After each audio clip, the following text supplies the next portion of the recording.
citocromos.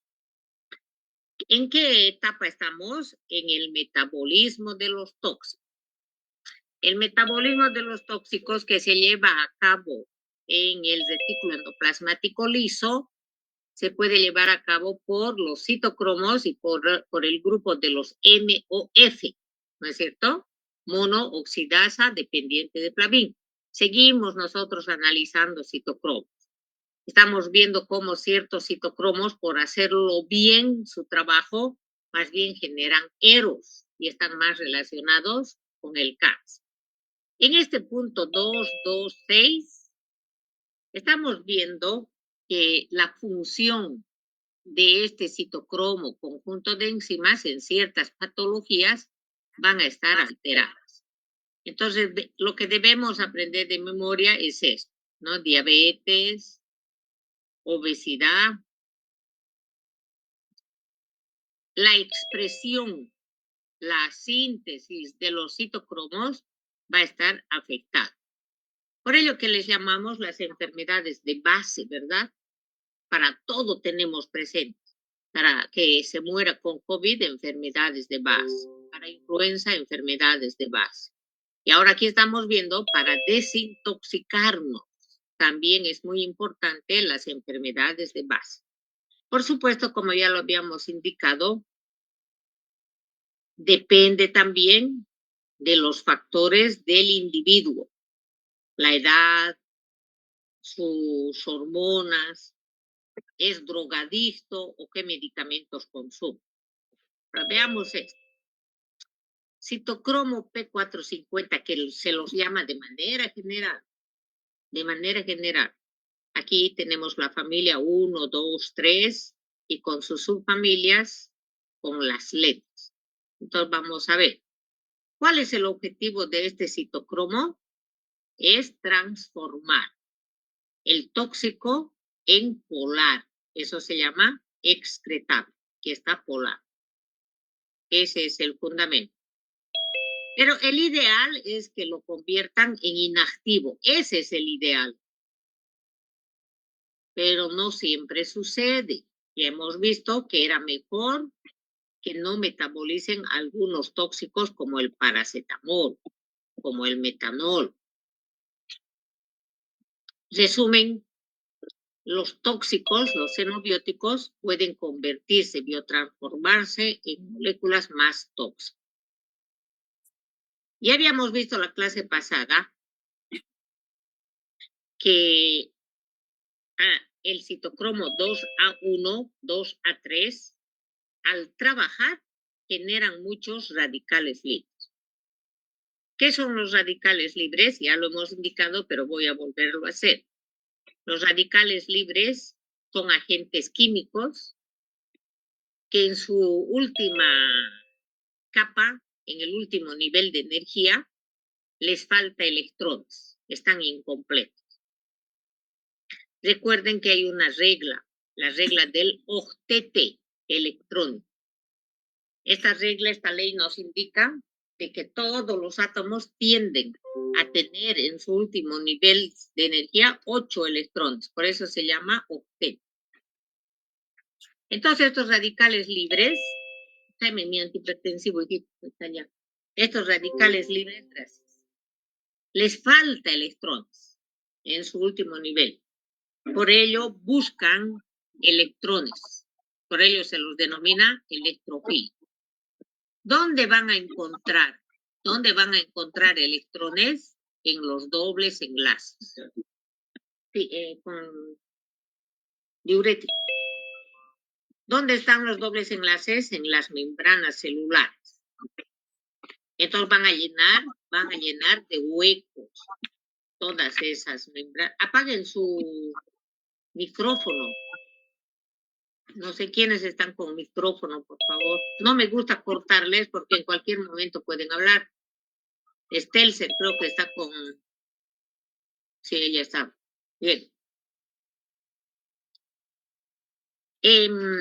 Entonces, a este fenómeno de quitar electrones de los dobles enlaces se denomina estrés oxidativo. Es decir, que se va a romper el equilibrio.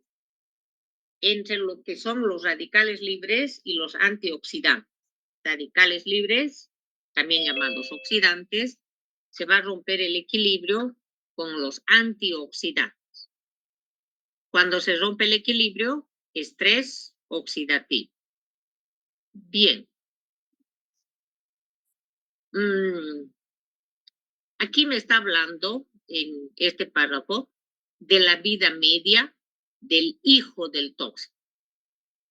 Si el hijo del tóxico, el metabolito, tiene una vida más larga que el padre, va a resultar ser más tóxico. Si la molécula padre tenía una vida media de 8 horas y el metabolito de 48 horas, una vez más evidenciamos que algunas veces era mejor no oxidar a los tóxicos. Ahora bien, ¿en todas las personas se ve el mismo efecto? No, ya lo hemos dicho varias veces. ¿De qué depende? De los factores del individuo, solo del individuo, no estoy hablando ya del medio ambiente ni del tóxico. Entonces, ¿de qué depende? De los polimorfismos genéticos. Nosotros sabemos que todos nosotros tenemos genes idénticos.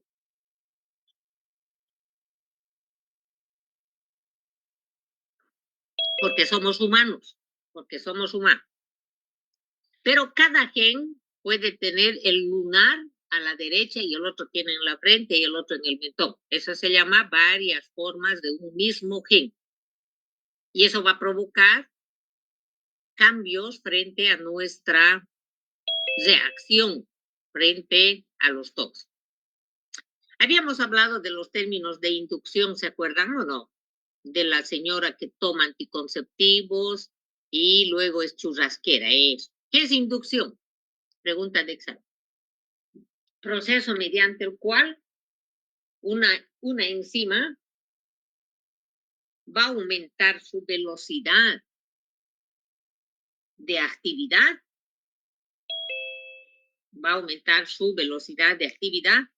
por influencia de un tóxico, por influencia de un xenobiota. Está más acelerada. Lo que debía haber metabolizado en 4 horas, lo va a hacer en 1 hora. Micrófono voy a tener que cerrar nomás, qué pena, si no, no me van a dejar. ¿Cómo se cierra el micrófono? Cierren sus micrófonos, por favor.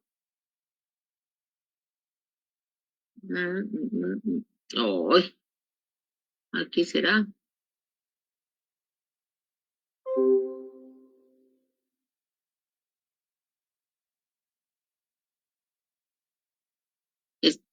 Bueno, a ver, voy a programarlo para que no me gusta cortarles el audio. Bien. Ojalá seamos de 8º semestre, jóvenes. Todos deben cerrar su micrófono, por favor. ¿Y qué es inhibición? Todo lo contrario. Proceso mediante el cual una enzima va a disminuir su velocidad de actividad por influencia de un xenobiota. Hay algo interesante que no lo había comentado hasta ahora.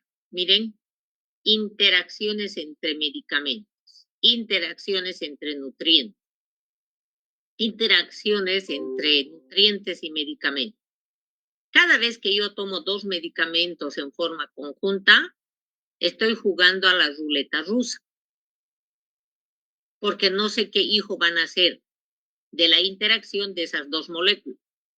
Y entonces alguien enseguida me puede preguntar y me va a decir, no, mentira, mi mamá toma 3 tabletas en la mañana, 2 en la tarde y 4 en la noche. ¿Por qué? Porque su doctor se lo ha dicho, porque no sabe toxicología.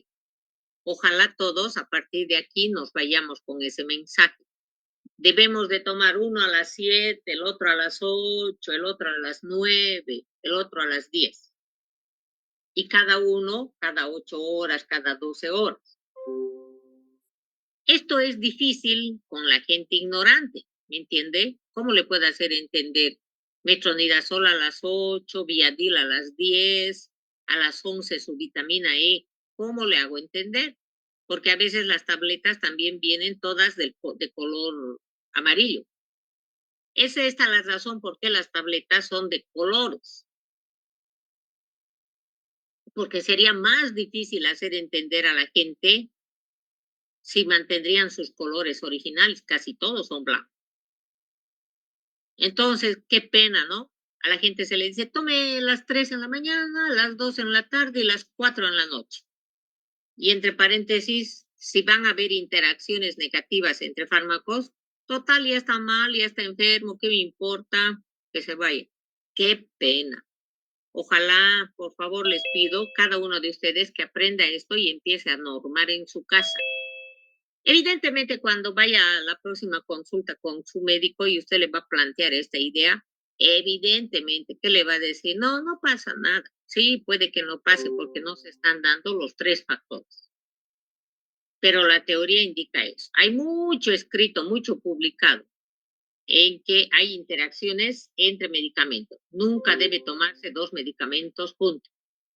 Bien, esto es lo que habíamos planteado ya el otro día. El paracetamol se biotransforma, pero me da un metabolito mucho más tóxico. Sin embargo, este paracetamol, que en la fase 1, esta es la fase 2, en la fase 1 se bioactiva y me da un hijo más tóxico. Pero para eso está la fase 2, donde se puede ligar, se puede sintetizar con el glucuronidol o glucuronato o con sulfato. Todos nosotros tenemos estos aniones. Una vez que se liga con el glucuronato, me da un compuesto hidrosoluble. Y de esta manera se formará la quinonamina de manera general. Y que puede eliminarse. Pero antes de eliminarse puede atacar a las proteínas celulares. Por ello, de memoria debemos tener que el paracetamol es uno de los agentes hepatocancerígenos más potentes que tenemos en la casa. Por ello que debemos de cuidarnos de tomar no más de 1 gramo cada 6 horas. Algo me faltaba, que venga después. 1 gramo cada 6 horas, no cada 8 horas. Entonces, 4 gramos al día, no más, no más. Ahora, si la persona está desnutrida, es decir, sus proteínas no están normales, están por debajo de lo normal, debía de usarse nomás 500. Y para los niños debemos recordar 10 miligramos por kilogramo. 10 a 15 miligramos. Cuando nos pasamos de la dosis y además el individuo tiene anemia, tiene desnutrición, tiene poca albúmina, quiere decir, entonces es más probable que el paracetamol provoque cambios en los dobles enlaces de las membranas de los hepatocitos. Con la enfermedad de la COVID, influenza y otras afecciones virales, dengue, hemos consumido mucho paracetamol. Dios nos salve del cáncer hepático de más adelante. Evidentemente el cáncer no se ve ahora, ¿no ve? Se ve más adelante. Entonces ahí tiene otra tarea, el de enseñar solo a su familia, no me interesa más que su familia, las dosis de los medicamentos. Y enseñar a la gente que el medicamento A puede tener paracetamol, el medicamento B puede tener paracetamol, luego ya estamos sumando muchos paracetamol al dar en forma conjunta los medicamentos. Vamos a la fase 1 de esta monooxigenasa de flavina, que era el otro grupo de las monooxidasas que que tenemos sobre todo en el hígado, pero no solo en el hígado. Aquí nos planteamos esto, ¿no? Las flavonas, seguramente las ha estudiado. Las flavonas son estructuras químicas naturales que están en las plantas y que las consumimos en los alimentos. Y a nosotros nos interesa porque van a ser parte de, de esta coenzima FAD, flavin adenin dinucleótido, que además es muy importante para ligarse a este conjunto de enzimas. Donde se identificó como casi en todos los casos es el hígado. Eso no hay que olvidar. El hígado es uno de los órganos más estudiados, sobre todo en bioquímica, ¿no? No hace mucho, ¿no? Mire, 30 años. Estamos hablando del 20, el 2000, el 1990, no es más. Y desde ese momento empieza y se sigue trabajando para poder determinar la secuencia de los aminoácidos. Entonces, lo que más nos interesan aquí, las 6. Microsomas, ya lo habíamos dicho. ¿Dónde están los microsomas? En el retículo endoplasmático liso. Y dentro de los microsomas están las oxidasas, que son de 2 grupos, citocromo y MOE. ¿Para qué sirven? Para oxigenar. Oxigenar, agua oxigenada, oxigenar. Aquellos compuestos que tengan nitrógeno, como ácidos nucleicos, proteínas, azufre, ¿qué tiene? Los aminoácidos. Yo sé que usted lo sabe, pero yo voy a refrescar mi mente. Los aminoácidos que tienen azufre son cistina, cisteína y metionina. No hay más. Pregunta de examen. Por ello, la importancia de cuidar estas estructuras que tienen azufre. Ya lo hemos visto, ya sabemos que es muy importante para los nucleótidos. ATP, ADP. Y el selenio, que es un antioxidante. Antioxidante. Bien, vámonos aquí abajo que está lo más interesante. Repetimos aquí que son las MOD, conjunto de enzimas, que se caracterizan por tener FAD. ¿Dónde están? Retículo endoplasmático, en los microsomas, estamos repitiendo. ¿Cómo se van a nombrar las MOF?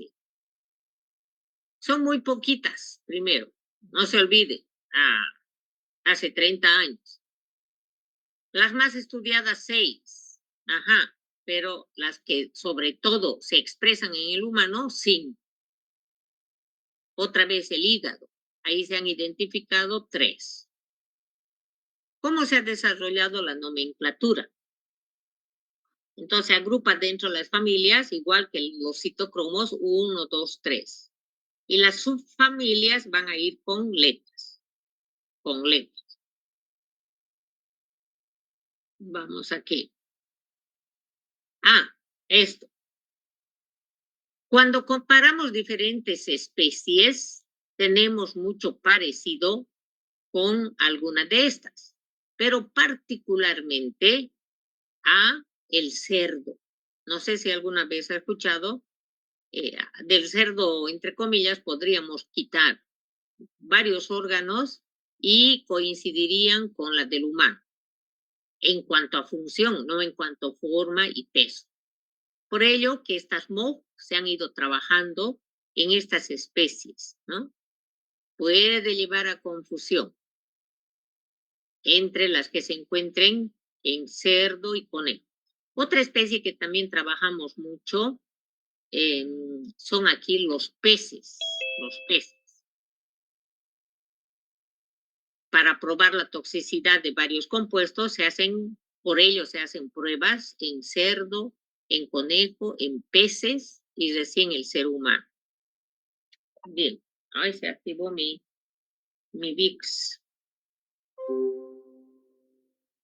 Observen que tiene 500 aminoácidos. No voy a memorizar 532, pero el que puede muy bien, pero yo me quedo con 500. Y entonces recordamos que esta no es una proteína, ¿ah? Es un polipéptido,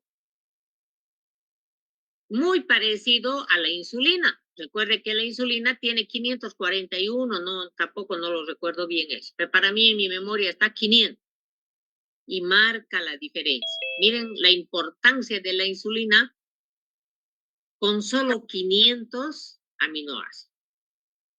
Bien, aquí por favor les voy a pedir que recordemos esto, la 2 y la 3, la familia 2 y 3.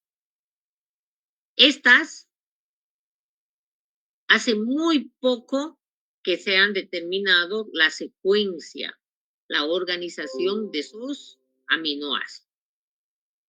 Y lo que más nos va a interesar es que todas estas que nos llaman la atención son dependientes del cromosoma 1, específicamente del brazo largo. En algún momento tal vez le asalta la duda, ay, ¿para qué me importa eso a mí? Es que el día de mañana usted va a trabajar en un laboratorio de biología molecular, donde se va a estudiar las características de este brazo largo del cromosoma 1 y por consiguiente se va a deducir que los fallos que tiene la persona en el metabolismo de ciertos medicamentos es porque se debe a que tiene modificaciones, la secuencia de nucleótidos ahora, de nucleótidos en el cromosoma 1. ¿Sí? Ajá. La familia 3 de los MOF es la encargada del aclaramiento. Voy a escribir aclaramiento aquí. Van a buscar con este término, jovencitos, clearance. Entonces, podemos tener clearance renal, podemos tener clearance hepático. Estoy escribiendo en el chat, ¿no ven? Creo que se pronuncia clearance, pero en el castellano, traducido al castellano, es aclaramiento, limpieza.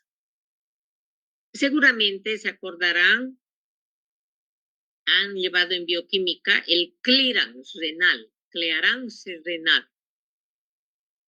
¿Cómo se sabe si funciona bien un riñón? Y muchas personas que no saben dirían por el color de la orina, por el volumen de la orina, por los leucocitos de la orina. No. ¿Cómo se sabe que funciona bien un riñón? Por su clearance, por su limpieza, por la capacidad que tiene de limpiar el plasma. Eso, por favor, van a revisar. Que depende o se mide con el clearance de la creatinina. Si yo quiero saber que un paciente tiene un riñón que funciona bien, no voy a hacerle ego, no voy a hacerle urea, creatinina. Lo que tengo que hacer es calcular el clearance de la creatinina. Van a buscar ese término, por favor. Ahora bien, yo dejo ese clearance de la creatinina y me quedo aquí con lo que está anotado. Clearance hepático. El hígado se encarga también de limpiar el plasma, la sangre, de biotransformar los tóxicos. Y entonces lo que debe grabarse en nuestra mente, que ahí funcionan los MOP o los FOM, depende también si lo dices al revés, o también frecuencia modulada o cualquiera de las formas se puede abreviar. Pero aquí lo que interesa es la familia 3. Esa es la que trabaja más en el hígado. ¿Qué hace en el hígado? Fase 1, reacciones de oxidación, en este caso de peroxidación de los tóxicos. Ahora, ¿de qué depende esto? De la herencia Para que funcione bien mi FMO3 o mi MOF3, depende de mi herencia y de lo que me ha pasado en toda la vida. Si he vivido en Cochabamba, Japón, en el humo, en la tierra donde hay metales pesados, o si soy alcohólico, de todo eso va a depender la funcionalidad de FMO3 para el clearance hepático. Ay, un periodo ya pasó. Vamos, vamos. Bien. Entonces, ¿qué habíamos dicho? Cromosoma 1 sobre todo, ¿no? Que está relacionado con el brazo largo. Y entonces aquí podemos reducir o podemos deducir que los FM 1, 2, 3, 4, habíamos visto más adelante que hay hasta 6, ¿no? Pero los más conocidos, 3, pero están estudiados 5. Nos vamos a quedar para el examen con 6. Hoy tenemos la seguridad de que hay 6 familias de FMO gracias a los resultados del proyecto del genoma humano. Con seguridad ustedes han estudiado este tema del proyecto del genoma humano. Pero permítanme recordarme a mí, yo voy a recordar mis conocimientos. Este proyecto se inició en 1990 y se terminó el 2003, hace 20 años. Este proyecto fue a nivel mundial.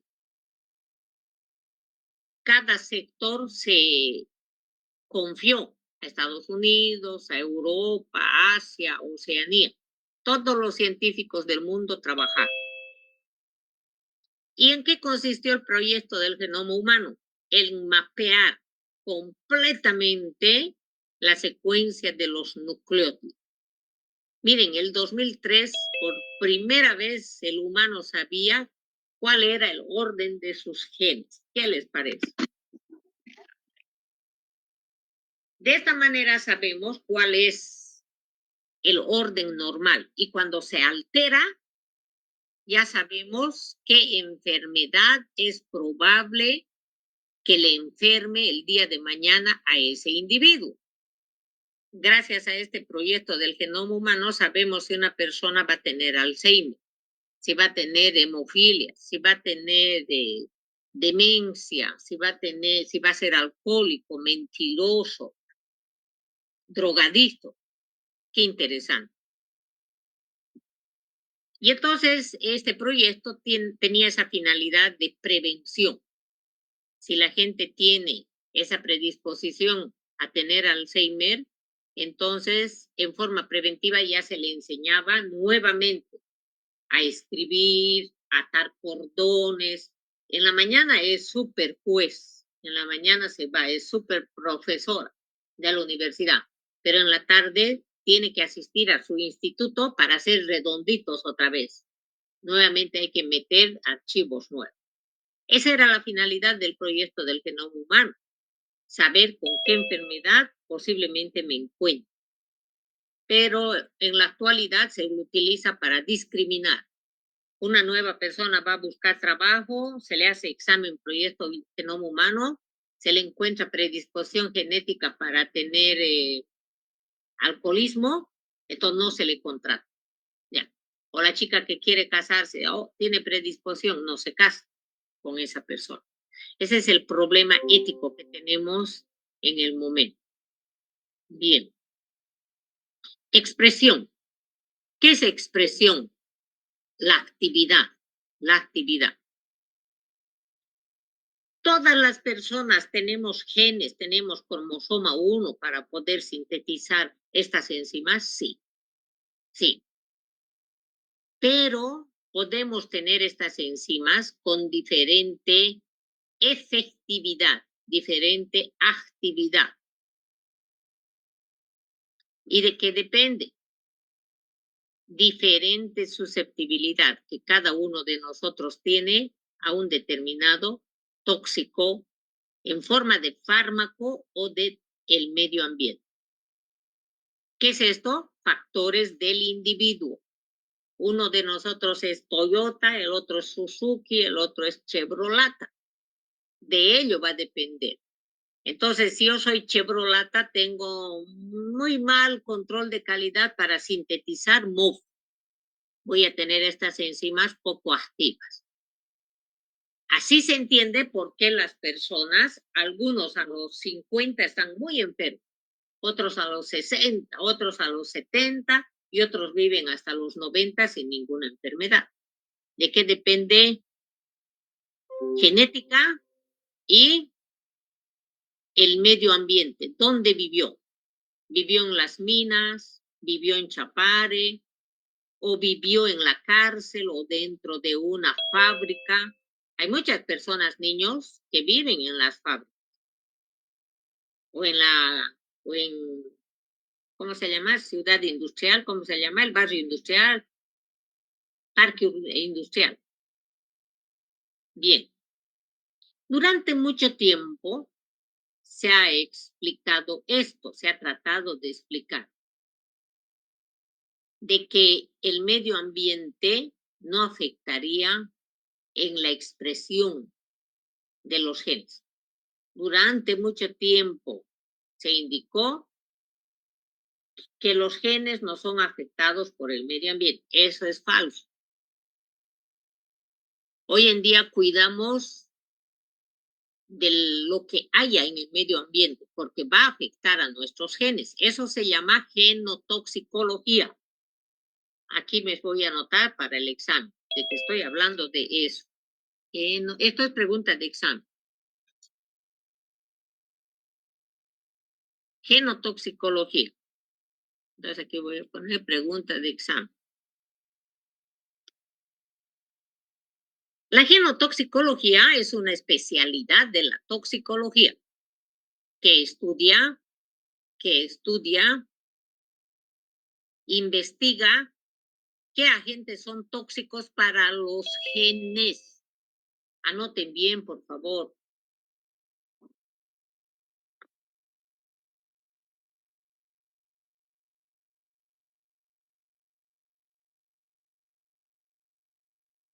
Bien. Cuando yo les pregunto qué estudia la genotoxicología, muchas personas me responden así. Es la especialidad de la toxicología que estudia la toxicidad de los genes. ¿Es lo mismo que lo que le he dictado? No, no me van a responder de la segunda manera, por favor. ¿Cómo deben responder nuevamente? Genotoxicología es la ciencia, es la especialidad de la toxicología que investiga, que estudia qué agentes son tóxicos para los genes. ¿Quiénes se intoxican? Los genes. No los genes intoxican, por favor. Es ahí donde más se equivoca la gente. Por favor, no quiero ni un reprobado este semestre. Por eso yo les estoy dando las preguntas.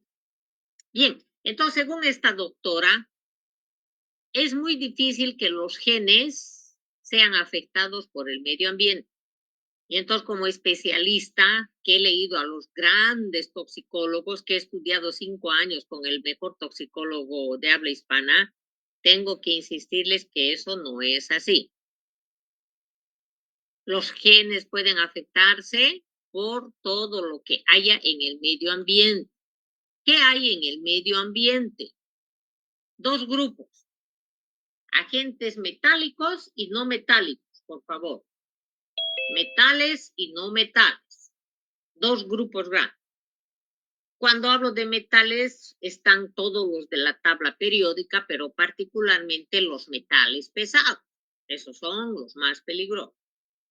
Y de todos los metales pesados, el que más contamina el medio ambiente es el plomo.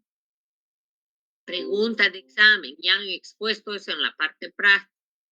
Si se corta, volvemos enseguida. Y en los componentes no metálicos, los tóxicos no metálicos del medio ambiente están los bióticos y abióticos. los que tienen vida y los que no tienen vida.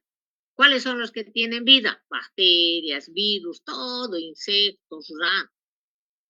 Y los que no tienen vida, plaguicidas.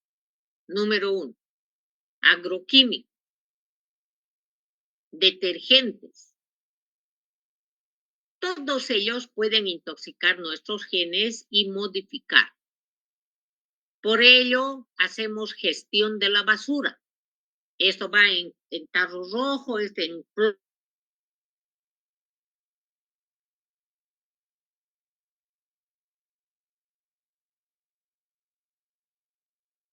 No me gusta hacer eso porque no está bien. Bueno, vamos. Janet Palenque, entonces usted se hace cargo hoy día de la asistencia de gente que esté sentada. Solamente en un papelito va a anotar los apellidos de la gente que esté bien sentada y me va a pasar esos nombres junto con las preguntas para examen de esta clase. Miren, con eso ya les estoy dando las preguntas del examen. ¿Estamos? ¿Está bien? Así nomás hágame. Janet, positivo, dígame así. Eso. Bien, vamos. En estos estudios moleculares se ha podido identificar particularmente en conejo, como tiene aquí. Pero a nosotros nos interesa el humano. De todas maneras, aquí tenemos que insistir que hay un factor de transcripción. Factor de transcripción que está muy relacionado con las proteínas dedo de zinc. No sé si se acuerda, ha tenido que avanzar proteínas dedo de zinc. ¿Qué significa esto? Que hay proteínas en nuestro cuerpo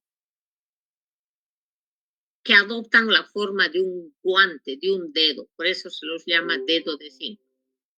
En muchos órganos tenemos este tipo de proteína dependiente del zinc. Una miradita, denle por favor.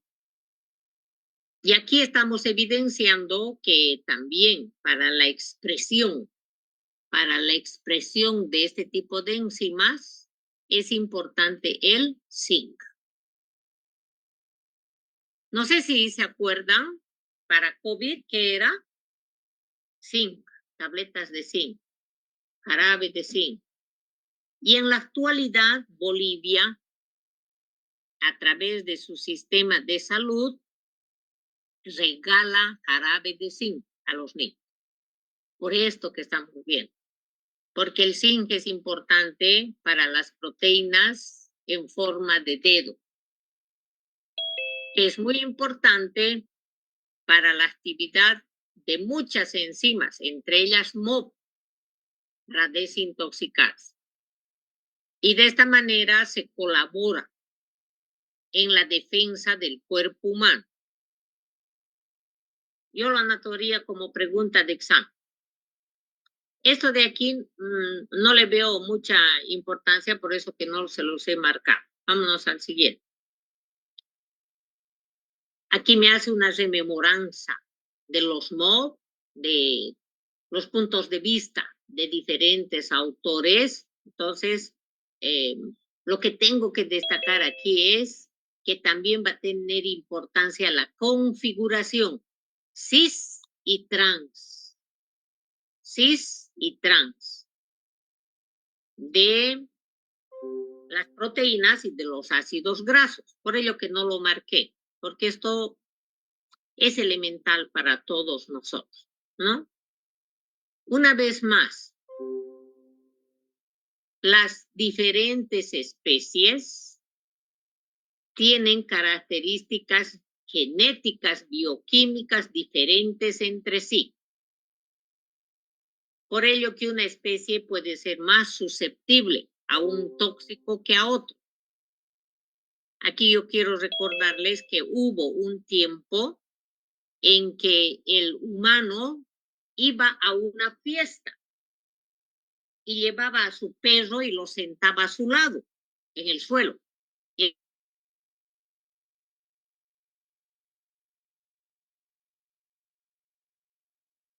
ese era el test toxicológico. Está inestabilizándose mi internet. Es cierto que en muchos casos podemos parecer cerdo, no se pueden olvidar. No me va a hacer daño. Algunos manejan ese concepto, no sé si lo han escuchado. Vámonos aquí. Polimorfismos. Al igual que para el citocromo P450, las diferentes formas de presentación de mis genes dependiendo de mi herencia van a tener influencia en la síntesis y en la expresión de las MOF, igual que para citocromo. Depende de la herencia. Y entonces esto va a tener sus consecuencias en la síntesis de las enzimas de la fase 1 y de la fase 2 de los xenobióticos, no solo de los fármacos. Aquí hay que poner de xenobióticos.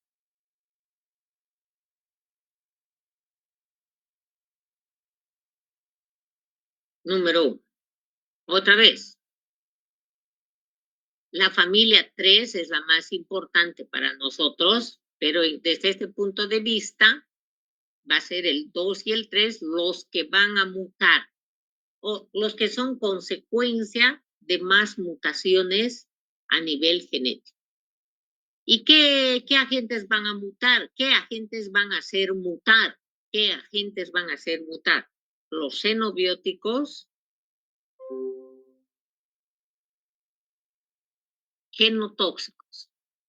Por ello hemos hablado de genotoxicología. Bien, ¿qué es la trimetilaminoria? Como usted sabe, urea, orina. Entonces, va a haber situaciones, este es un marcador en relación a fallos en el metabolismo de los aminoácidos. Y por lo tanto, en la orina se va a eliminar aminoácidos trimetilados. ¿Y por qué? ¿Por qué sucede esto?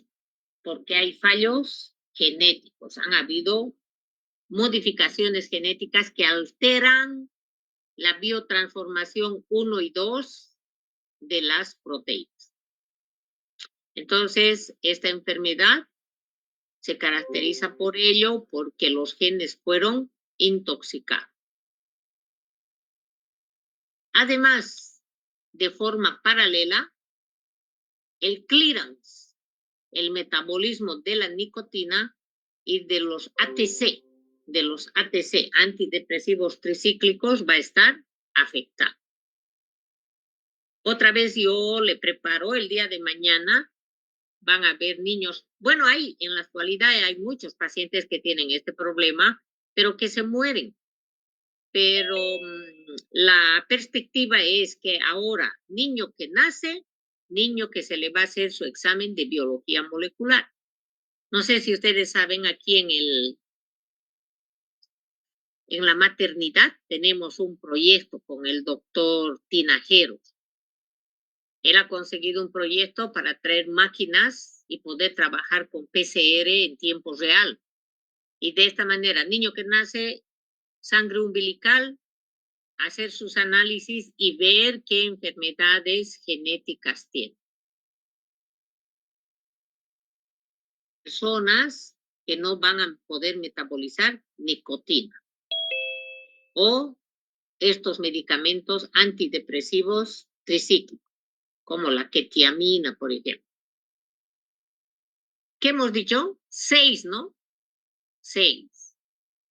Pero las más estudiadas son 5, desde la perspectiva humana.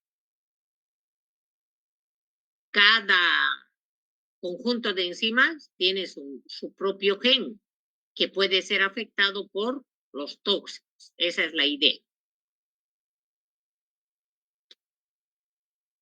Vámonos abajo. En ese párrafo no me interesa tal. Estos genes, nos quedamos nosotros con el cromosoma 1 y esta es la parte más importante. Hay variaciones en el trabajo, en la conformación de los genes. Hay variaciones, pero sin embargo cada vez se los relaciona más con diabetes y pérdida de función del gen HNF4. No solamente va a tener implicancia en el metabolismo de los tóxicos, aunque la glucosa es otro tóxico, no hay que olvidar eso. Entonces, el que tiene fallos genéticos para la síntesis de MOF va a tener diabetes. Esa es la idea. Estos autores encuentran Dolphin, parece delfín, Dolphin. Él postula, demuestra, publica que el que tiene fallos en la glucosa también tiene fallos para la desintoxicación del 50% de los xenobióticos que consumimos. Siguiente.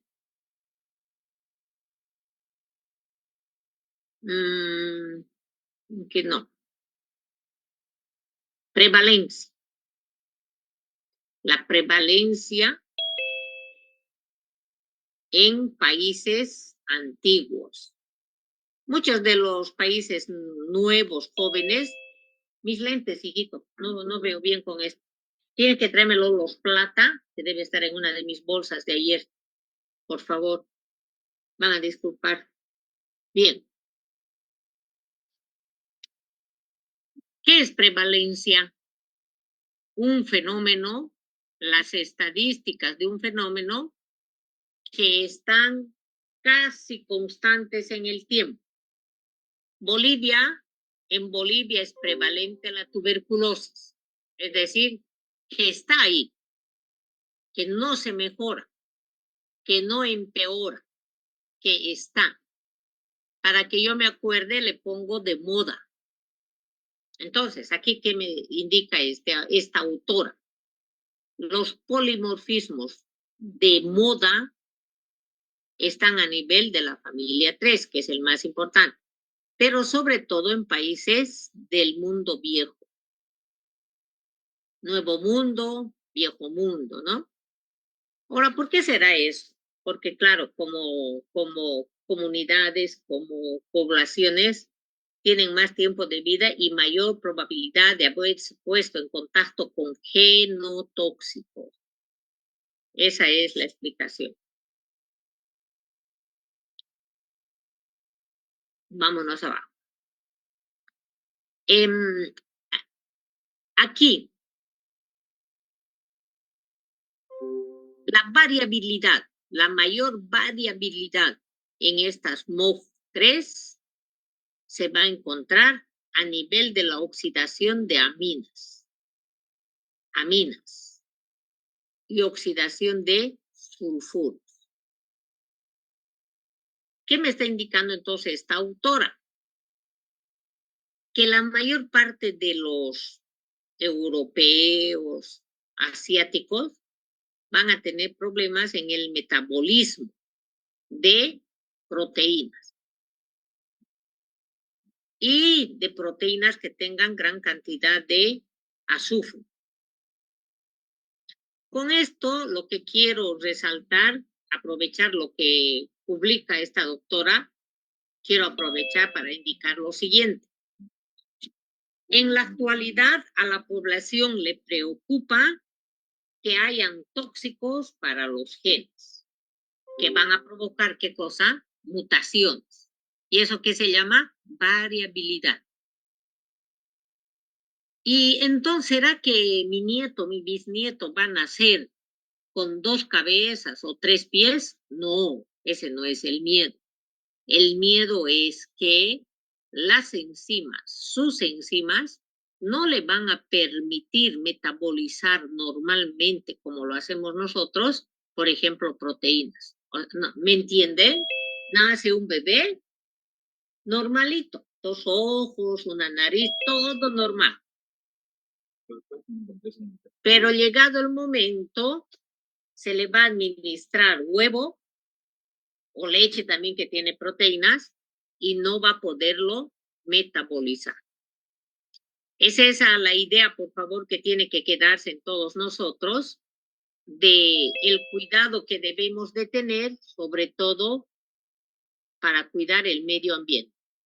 Y no es como hace rato esta misma doctora, miren aquí que dice, cuando lo lean, las diferencias tienen que ser debidas a efectos genéticos y no a efectos ambientales. Pero vuelvo a insistir, los contaminantes ambientales van a provocar alteraciones en los genes, que es campo de la genotoxicología. Genotoxicología. Ah, sí, este es mejor. Bien. Una vez más me habla de la deficiencia, ¿no? De poder metabolizar las proteínas y por ello yo voy a perder en la orina si tuviera esta deficiencia. Vamos a ver, aquí me sigue insistiendo en esta enfermedad que se la abrevia como TMA urea.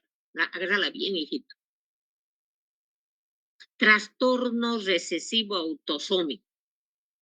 Es decir, que cuando se case con cualquier persona, va a seguir portando esta persona, pero si se casa con otro recesivo, con seguridad su hijo va a manifestar la TMA urea, TMA urea, trimetilaminuria. Ahora, maloliente y volátil. Claro. ¿Por qué por qué tiene mal olor? Por la amina. Recuerde que el pescado huele a pescado por su metilamina, etilamina. Por eso huele a pescado. Y entonces aquí te está hablando de eso. Todo lo que es amina, jóvenes, tiene olor a pescado.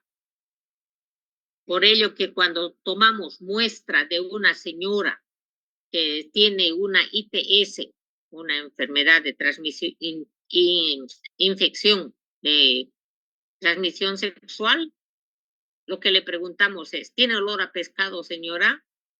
¿Ah? Y es por eso.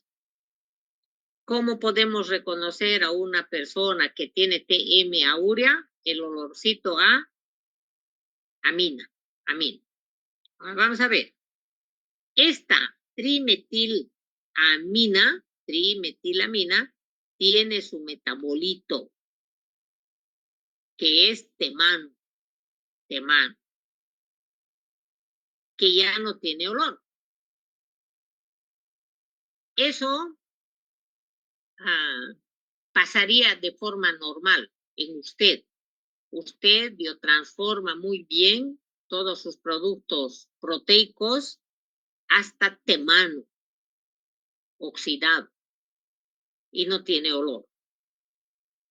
Y se excretan cantidades relativamente grandes en la orina, por eso nuestra orina tiene ese olor. Este es el síndrome del olor de pescado. Entonces, pregunta de examen, chiquilla, para que lo anote.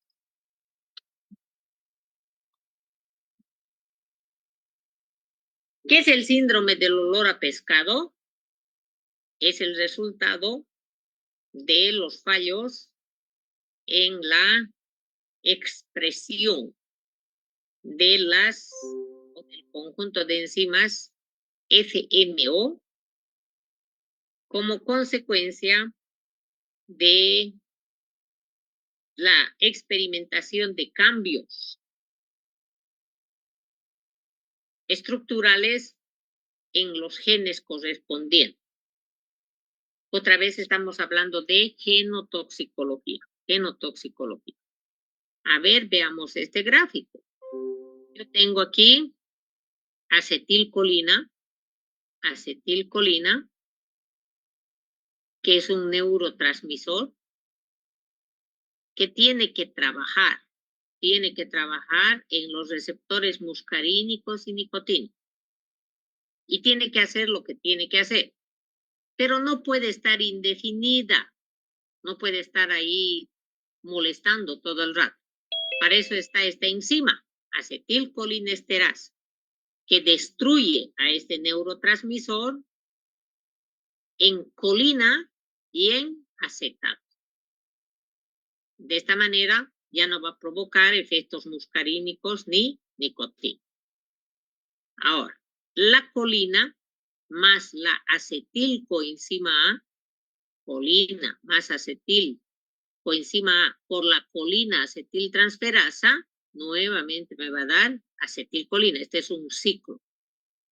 Pero esta colina, que tiene, como pueden ver aquí, su nitrógeno, puede también desviarse y me va a dar la trimetilamina. Trimetilamina, olor a pescado. 1, 2, 3, trimetilamina. Pero Dios nos mandó con la TOM3 y me va a dar temán, la forma oxidada de esto. Y entonces cuando la persona tiene fallos genéticos porque no tóxicos, este se anula y no puede formarse temán. Y se va a quedar como trimetilamina, olor a pescado. Este gráfico lo van a repasar, por favor, ¿ya? Vamos aquí. Entonces, el ciclo catalítico de FMO es parecido al citocromo P450. Recuerden que son dos conjuntos de enzimas. Dos conjuntos de enzimas. Este es dependiente de flavin. Si van unas 4 páginas atrás, van a ver que es la misma reacción. Por eso le dice aquí, es similar. Van a revisar. El viernes avanzamos eso. RH más RH más esta coenzima reducida se va a oxidar, porque ya no tiene hidrógeno, y ese hidrógeno se va a ir con este oxígeno a este tóxico. El tóxico apolar se convierte en tóxico polar para que pueda ser hidrosoluble y eliminarse por la orina. Como nosotros sabemos en química, R es el radical alquil. En vez de decir metil, etil, propil, se pone E.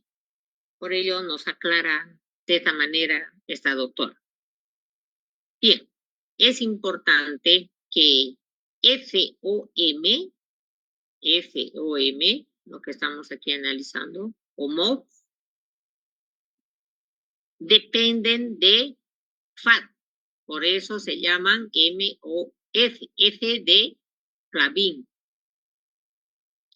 ¿Y cuál es la diferencia entre el NAD y el FAT?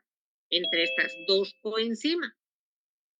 Es que la FAT, puede usar directamente el NADP, mientras que el NAD necesita NAD. No se vayan a olvidar, esa es la gran diferencia.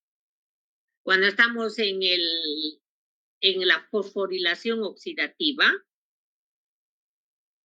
la coenzima NAD sin la P puede llegar al primer nivel de la fosforilación oxidativa, es decir, a la NAD-ubiquinona reductasa, mientras que FAT reducido llega al segundo nivel, donde va a estar directamente la succinil ubiquinona reductasa. Van a repasar, por favor, fosforilación oxidativa. A ese nivel me está hablando esto, ¿no? Flavin llega al segundo nivel, al sur. Mientras NAD tiene que llegar al NUR, NAD-ubiquinona reductasa. ¿Y por qué puede llegar al segundo? Porque utiliza directamente al NADP. al NADP, no al NAD, sin la P. Bien. ¿Cuáles son las diferencias entre el accionar de citocromo y MOF? Es que MOF tienen especificidad. MOF tienen especificidad hacia lo que tiene nitrógeno y azufre. Pero hay más diferencias, por eso yo les decía, hay diferencias, no una sola, pero la más estudiada es esta, donde MOF sobre todo serviría, no puedo marcar, para lo que tiene nitrógeno y azufre. Entonces, pero hay más diferencias. Uno, el núcleo es una molécula de flavín, mientras que el citocromo tiene hemo. Entonces, la pregunta del examen, ¿para qué una persona debe consumir hierro? Para la hemoglobina, está bien. ¿Para qué más? Para los citocromos, de la fosforilación oxidativa y de el retículo endoplasmático liso. Y para MOF, no, porque el MOF tiene como receptor del equivalente de reducción el flavín, adenín, dinucleótido. Esa es la otra diferencia. De todas maneras, en segundo lugar, es el orden de la reacción. La más importante, por favor, la de arriba. Una diferencia importante es que MOF sirve para catabolizar proteína. Las otras dos son estas, el orden y que uno necesita hemo y el otro flavín. Y aquí es un resumen de lo que hemos indicado. La flavoproteína necesita NADP. Hemos visto aquí, ¿no? Utiliza directamente, aquí arriba está, utiliza directamente NADP.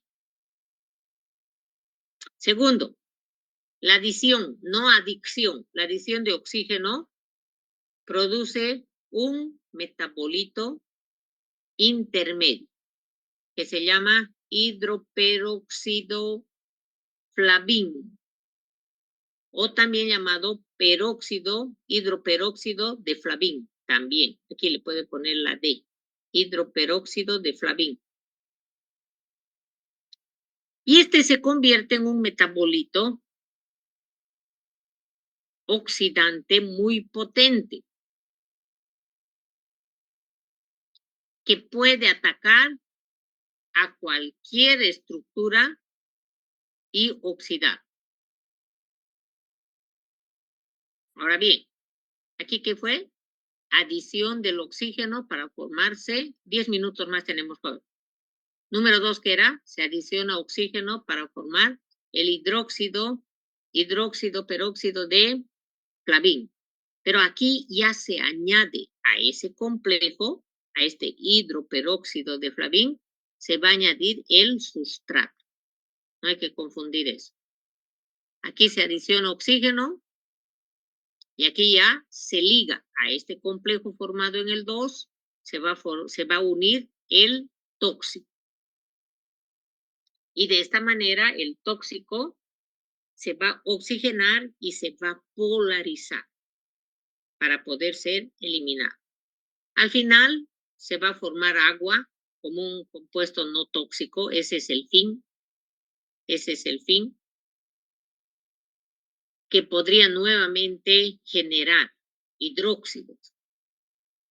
Este gráfico nos está mostrando. ¿Qué tengo por acá? 1. FMO está relacionado con el flavín. Este flavín aquí está oxidado. Aquí está el número, ¿no? Por aquí se empieza a izquierda, por aquí, 1, 2. Entonces, este oxidado va a utilizar los protones de esta coenzima reducida, del NADP.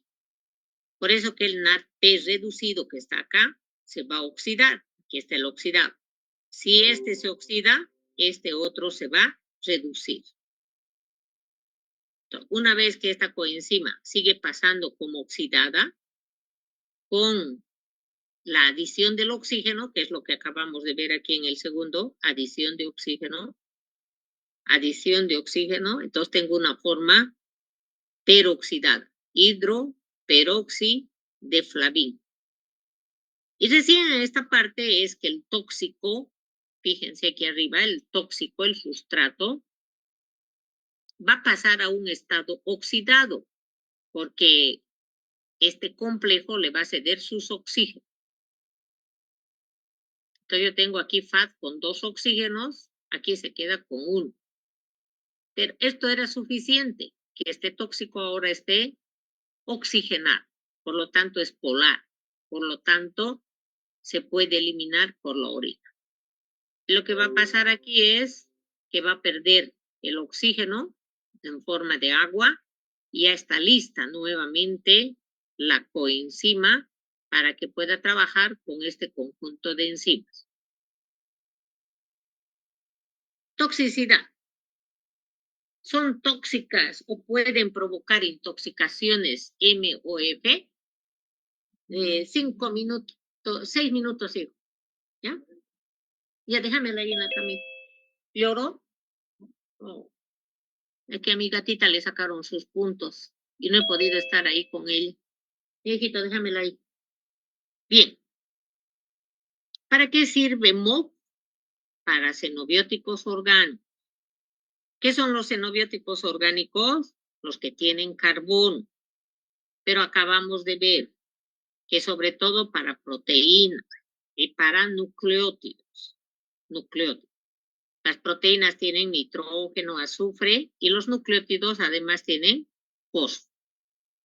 Bien, entonces, los tóxicos que van a ser oxidados por este conjunto de enzimas son donadores de electrones. Les irían bien a los radicales libres, ¿no? Tener un donador de electrones. Son donadores de electrones y esa va a ser la razón para que éstas sean atraídas por estos tóxicos. Porque los MOF lo que les encanta son los electrones. Una gran diferencia es que no experimentan inhibición o inducción. Esa es una pregunta de examen. ¿Cuál es la diferencia de los MOF con los citocromos? Es que no pueden ser inducidos ni inhibidos. ¿Por qué? Porque son moléculas mucho más estables. ¿Ve? No tiene tantas variaciones. Los citocromos son estructuras que pueden variar, son mucho más maleables como consecuencia del estímulo de los xenobióticos. Pero hay que fijarse, pueden ser alteradas por el embarazo y por los corticosteroides. Uno de los medicamentos más tóxicos son los corticoides, dexametasona, prednisona, hidrocortisona, metilprednisolona. Por ello que en el embarazo muchas señoras experimentan cambios en su metabolismo. Les hace mal este medicamento, aquel alimento, porque están teniendo problemas en la biotransformación de esos compuestos. Entonces, vamos. Si hay diferencias en estas dos familias de enzimas que sirven para desintoxicarnos, Si hay diferencias, esta es la explicación por qué hay diferentes toxicidades entre seres humanos, pero también entre las especies. Porque una especie tiene más MOF y otra especie tiene más citocromo P450. Ahora bien, otra idea fundamental es que hay una hipótesis de que la evolución de las especies, la evolución del ser humano, ha hecho que se vayan sintetizando MOF cada vez más específicos. ¿Se acuerdan que hablamos del viejo mundo? Que son los que tienen más problemas con esto. Eso va de la mano con esta teoría de la evolución. Como es viejo mundo, ha tenido más tiempo para ir evolucionando. Entonces, esos países viejos consumieron productos naturales, luego semisintéticos, hoy completamente enlatados, hoy con nanotecnología. Por lo tanto, hay modificaciones en la expresión de este tipo de enzimas. El ideal es que haya nuevos citocromos P450, nuevas isoformas, nuevos MOF, para que la biotransformación de los tóxicos me dé metabolitos no tóxicos. Ese es el ideal. Ese es el ideal. Por eso dice aquí, ¿no? El ideal es que aparezcan nuevas MOF para que de forma segura no se formen metabolitos tóxicos. Esa es la idea. Sin embargo, vamos a ver, hay tóxicos que se metabolizan por MOF. Ejemplo, tiocarbamatos, que se encuentran en los plaguicidas, por ello aquí dice agroquímico. En medicamentos, sí, que me van a dar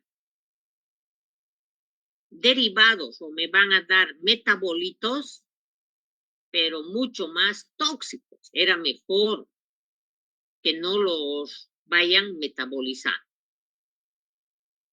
Estos tiocarbamatos que tiene como estructura básica tiourea. ¿Qué es tio? Azufre. Entonces, estos compuestos me van a dar hijos metabolitos que van a causar tumores, cáncer, perdón, mutaciones, modificación en la glándula tiroides, que como ustedes saben es la generadora de T3 y de T4, que son las hormonas involucradas en todos los ciclos bioquímicos. Yo les llamo las hormonas metiches. Entonces, si está mal tu tiroides, todo lo demás va a funcionar mal. Por el momento, este es un experimento comprobado en animales. Pero la máxima dice, si molesta